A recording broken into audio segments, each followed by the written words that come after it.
Hey, it's Gina with WTI. And do you have an orchid at home that is in dire need of repotting? Or maybe you just still have it in that ugly plastic container that you got it from the store in?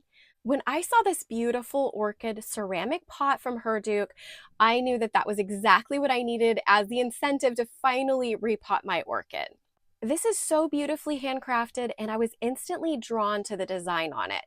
I got the sky blue color, although there are other colors to choose from, and I really like that it has these flower motifs on the side, but they're not overstated and it doesn't take away from the beauty of your orchid.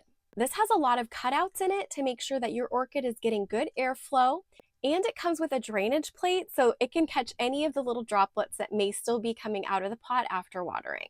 This is a 6.5-inch pot.